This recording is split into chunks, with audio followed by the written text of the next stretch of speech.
like a brotherhood. This is how patriarchy works.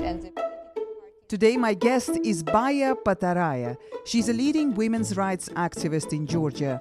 Her organization provides legal support to hundreds of women and takes those cases to international courts.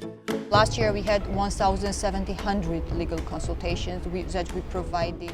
Baia's organization Sapari is the kind of NGO that is being targeted by Georgia's foreign agents law, protested by tens of thousands of people for weeks. We will never register ourselves as foreign agents. This is really humiliating and degrading for us. We talk about Baia's passion for theatre, how she found her voice as a feminist, and what role women can play in Georgia's current struggle for democracy and European future. Please subscribe and like the Ramesh Show wherever you're watching or listening to it. Baia Pataraia. I like your name, it's very melodic. It's very melodic. You are one of the leading women's rights defenders here in Georgia. And also you run a very well-known women's rights group called Sapari. Yeah. What does it mean, Sapari? Sapari means cover. So it is pretty much associated with shelter. When Sapari was created in 2001, it used to have one of the first shelters in Georgia. Right. Now we don't run shelters anymore, but we provide other type of help to women. Mostly it's legal help, strategic litigation, nationally and internationally. Wow. Well, we'll talk about this in detail, but first I wanted to begin with, we're talking with you at the time when Georgia is going through like a really deep crisis because of this very controversial law which the government is pushing through. It's the so-called foreign agents law. And it targets non-governmental organizations. And I wanted to ask you, how will this law affect the work of your organization? Probably if the law goes into force, in reality, there is not much time left for us. We will never register ourselves as foreign agents or organization under influence of foreign states. First of all, it's factually incorrect. Second of all, this is really humiliating and degrading for us. And also, we will not be able to secure personal information of our beneficiaries and women. And I think that this is a compromise that we cannot actually hold. So I think that if the law is not retrieved, at least after elections, then a lot of NGOs will be closed down, like local NGOs.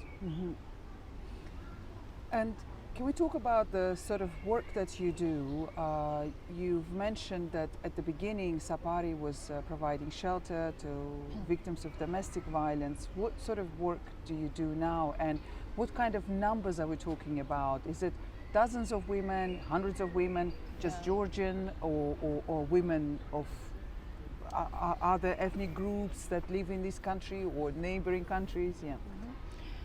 So half of our team are lawyers, like national and international lawyers, and we provide legal consultations up to, like last year we had 1,700 legal consultations that we provided via social networks, internet, meetings with the people. And then we also have several hundred cases that we have before the courts or accompanying to the police to gain protective orders, restraining orders, etc. for women.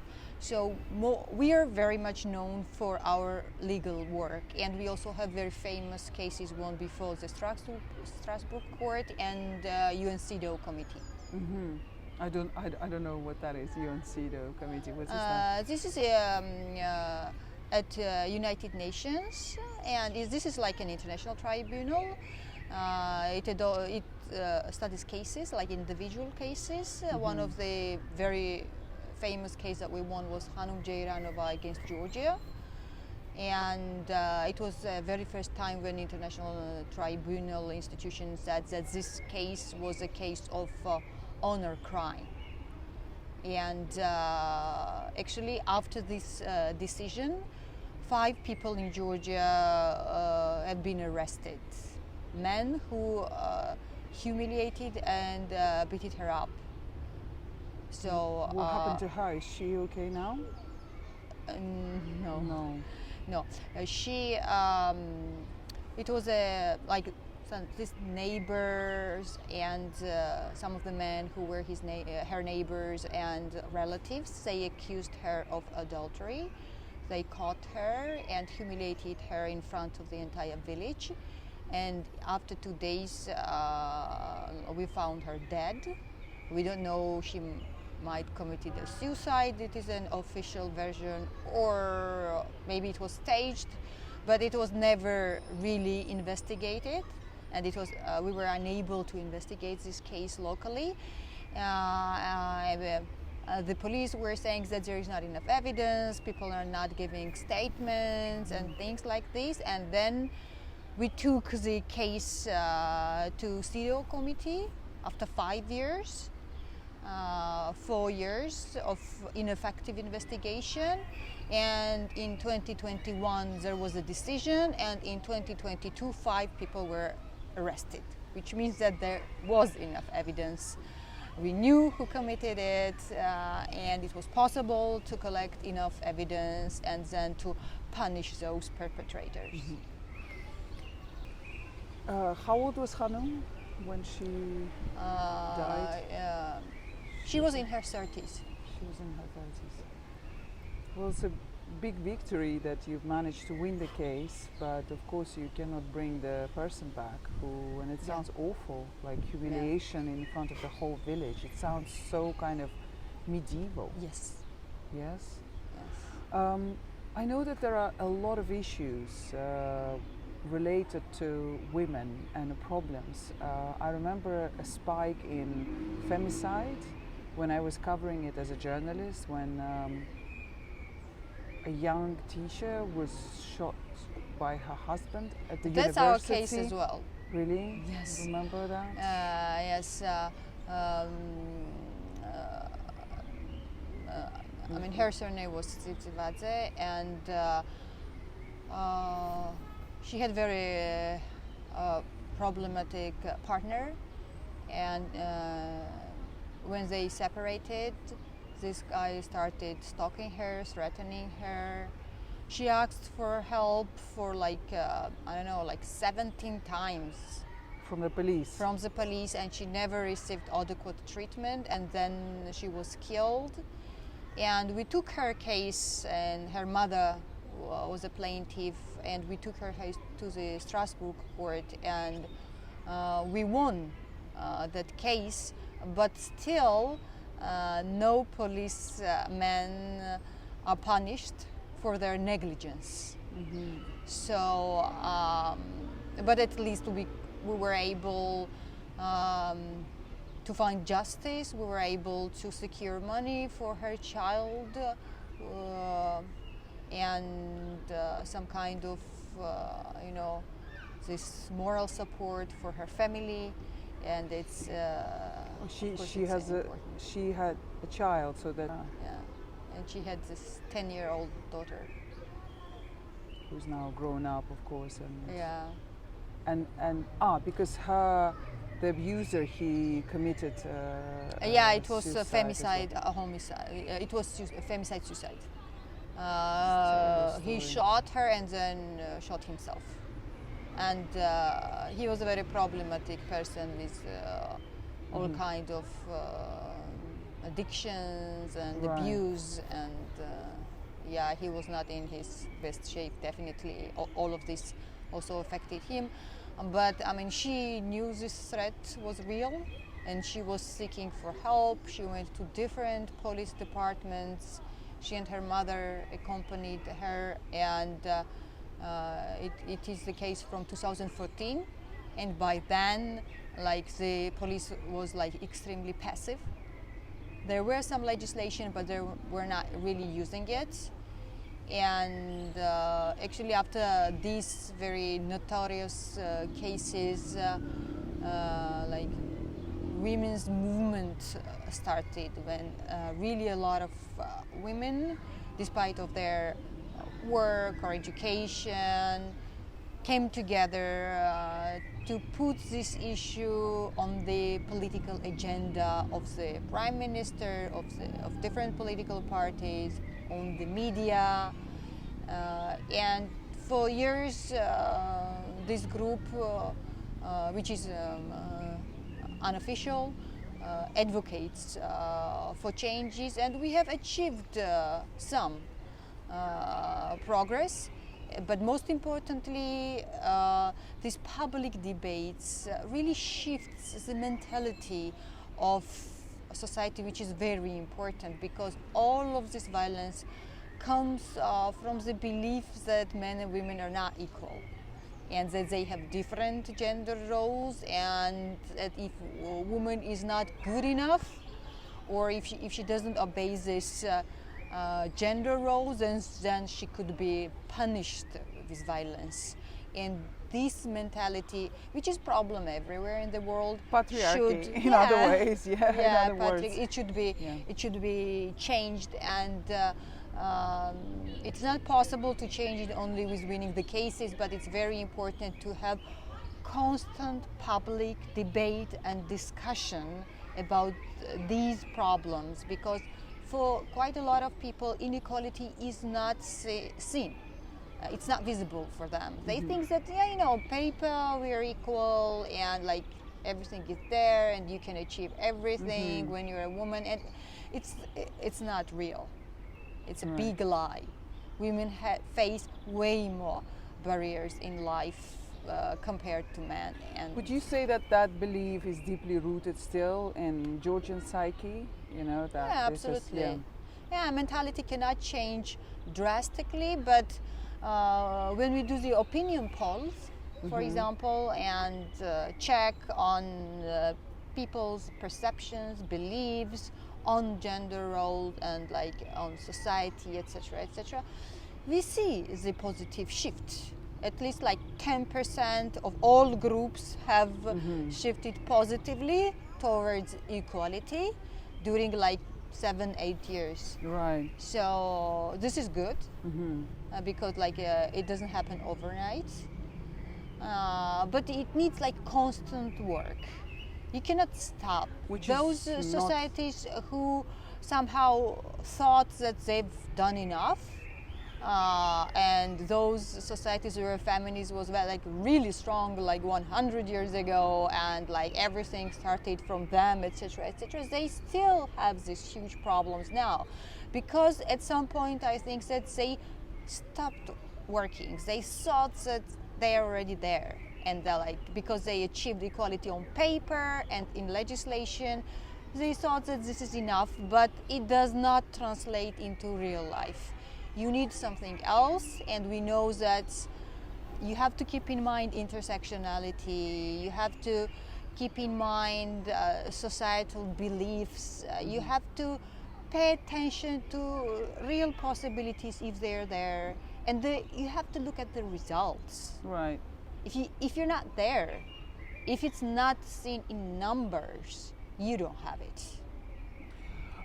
Talking about the numbers, what came to my mind, that amidst all this noise and craze that's been happening here in Georgia over the past month or so, the government also abolished gender quotas. Can you tell me more about this? Because apparently it's been something that a lot of organizations, they've been working for a long time. And it was just cancelled. Like, what is it about? It means that, can you tell me more about it?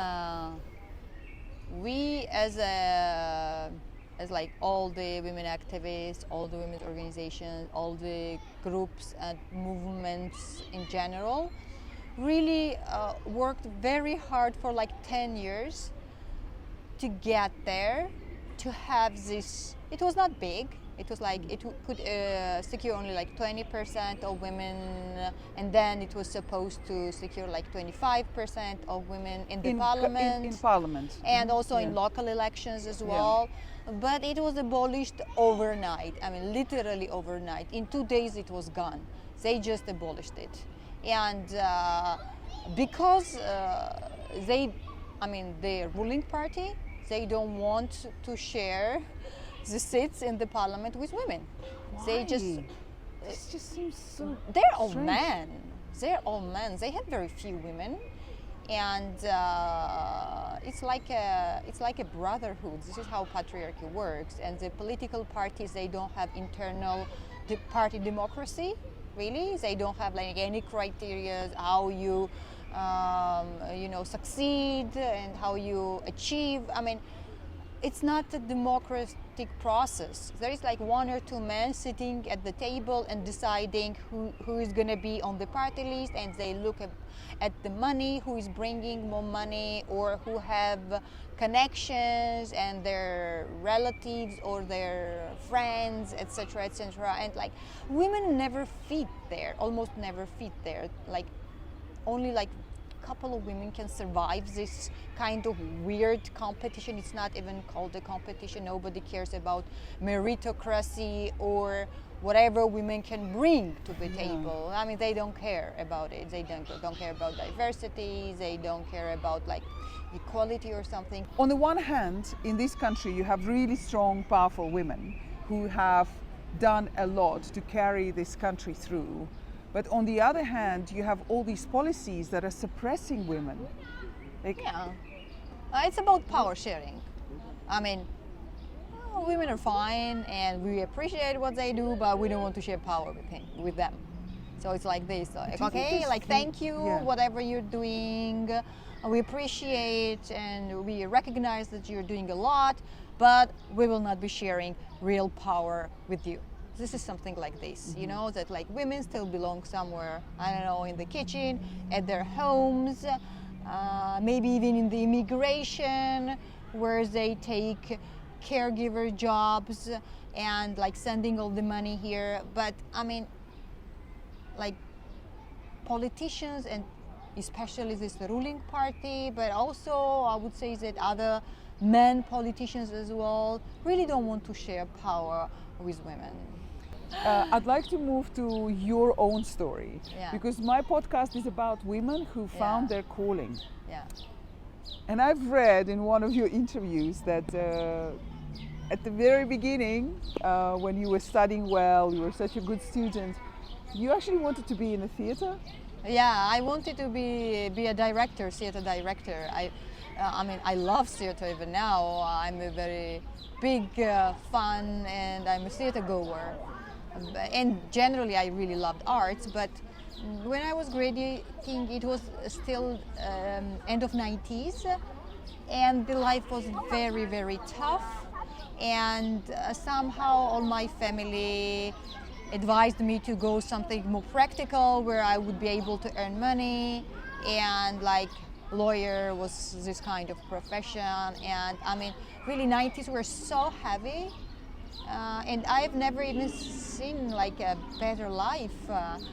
I saw the like central heating when I went abroad. Really, I always thought that it was some kind of myth that my mother was talking about, because like in winter it was always cold. There were maybe some fireplaces or something, but like not in every room, and like things like this. So I thought that like my parents knew it better.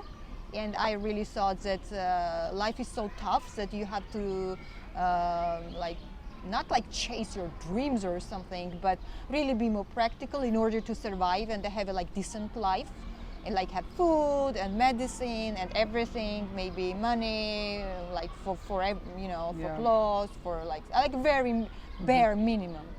So when they decided that I have to have like practical job, I said like, okay, I could do that. You don't regret? I don't know, because I still found myself realizing something else. When I studied law, Then I studied economics, but I was not really still happy, and I went abroad and received my education there, and then I studied human rights, and then I figured out that actually what I've learned so far could be used in a very smart way for public, for people, etc. And then I met, when I was back, I met like victims of domestic violence, and I was shocked because I really didn't know that these kind of things actually happened very close and around me as well, and I don't even know it because it's not my personal life, but no one ever talked about it also that much. So it still probably remains a taboo. People try not to take the dirty laundry out of their house, or as they say. At least people now say that domestic violence is a real problem and that it affects a lot of women. But back then it was not a common knowledge. I thought that some women have a problem, but it's somewhere else. It's not like Far around away. me or like in my neighborhood or among my relatives or somewhere like far away village. You have this notion because you don't know. And then I figured out how many problems women faced, and also myself. I also started noticing that I cannot do so many things because I'm a woman, and there are so Such as many various. Starting from I couldn't go to the nightclubs or at the birthday parties or somewhere at night because it was dark, it was dangerous. I was not allowed, but boys were allowed, but girls were not allowed, and like things like that. And then I also noticed that people would prefer to employ men on certain jobs, and for them it was easier to find career paths compared to girls, and definitely men were earning more money compared to women, and only men inherited houses and apartments and real estate, and not women unless the family was really rich, and like many things. Is it still in place? Yes, with inheritance, it is still a problem. On paper, everything is fine, but payment issues to men receive more. Wage gap is real. Income gap is 36% in Georgia, which is very high. Direct wage gap is 17%, which is also high. So if And you're this is doing real. the same job more or less, and you're a man, and so if you're a woman, you'll get less. Yeah. Even if you're doing the same job. Yes. Just because you're yes, a woman. At least That's so 17%. terrible, isn't it? Yeah. And this is because of this like somehow hidden discrimination. People don't even realize that they discriminate. I mean, even employers don't realize that they discriminate, because sometimes they have this belief that men are like householders, housekeepers. They need more money. They need more money, they have families. And women, yes, they work for fun. Something like this. They have husbands who take They care have of them. husbands, Yeah. someone else will take care of her or something, or they treat men more seriously, in the payment, in everything. So it's a man's world, right? So all of this like slowly became very vivid for me. And then I wanted to find feminists, and it was very difficult to find feminists in Georgia because I didn't know where to find them. They were not really visible.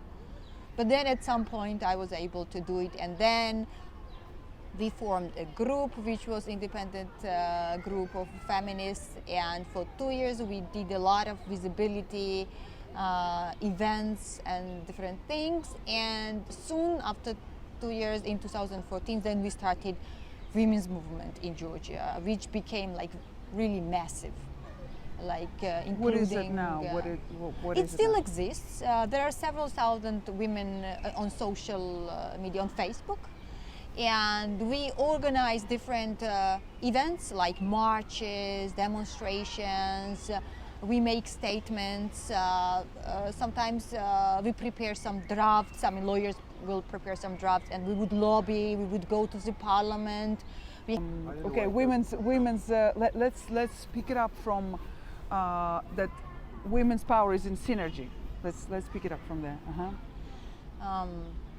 Like women individually either don't have power or very little that they can do, but at some point we realized that we have like huge problems in the end of 2014 when there was a like big rise of femicide, a lot of numbers of femicide. We decided that like this has to become a like central issue, but for that we have to unite, we have to come together, we have to have huge demonstrations in every city, and we have to make the mayors, the MPs, the politicians to talk about this issue because they would neglect it before. But when we became like anonymous, we met with journalists, female journalists, female politicians, and we tried to build up this big network, like big movement, saying that if we're together, we will be able to put the issues on the political agenda on a high level, and then of course there are solutions that could be found, but we could do it only if we are together, only. We don't have other options, but if we are like many, if we come from different fields, if we come from every field, if politicians, female politicians are with us, female journalists are with us, female like angels leaders are with us, or even female people from private sector are with us, and together then we have a power and we can do a lot. But we also have to be visible together.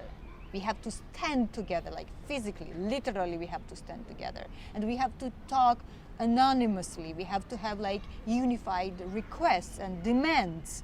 Not only requests, but like real demands, political demands. Then they have to take us into account. In the many things that you have done in your career,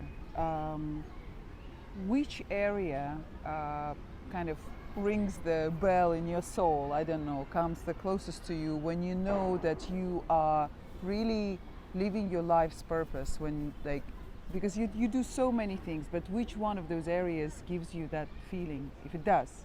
Yeah, I like activism the most because if the activism is done smartly and in a correct way, it can achieve very big results. And I like to be outspoken, I mean talking to the issue on the real problems, and not be ashamed or not be scared of this. And I like uniting people, connecting people, around the ideas, to bring everyone together, and then you can like make wonders, despite the fact that we are not in the parliament and we are outside the parliament. Our voice could be so strong that it can be heard. Count. So you're still hopeful despite all the problems that women are facing now? Well, we talked about foreign agents law, we talked about the government cancelling gender quotas. Despite all this, you're still hopeful that things can change for better for women in Georgia? Yes, I think that because our government and the oligarch has done so much damage, we have to let him go home. We have to, he has to lose elections. They have to lose elections. And if we can make that, every government in future will know that they are responsible to the crowd, to the people, and that the real power lays with the people and not the politicians. And if the people can self-organize themselves and let go even very problematic Russian oligarch, it means that they can do anything. So this is going to be a lesson not only for Bidzina Ivanishvili, but this is going to be a lesson for every future politician and government which will come in Georgia. And I think that this is a democratization of the entire nation. We have to win this fight. It's not even optional. I mean, we have to do it now. And the role of women in this fight? The role of women in this fight is enormous, because even experiences of other countries like Poland and others in Eastern Europe shows us that it's young generation and it's women who are really struggling for democracy and for the equality and for all these important values. And if they come to the elections and if they make informed choices, if they choose for themselves what's good for them, then there is no place left for authoritarianism. Baia Pataraia, thank you so much for your time. Thank you. Thank you.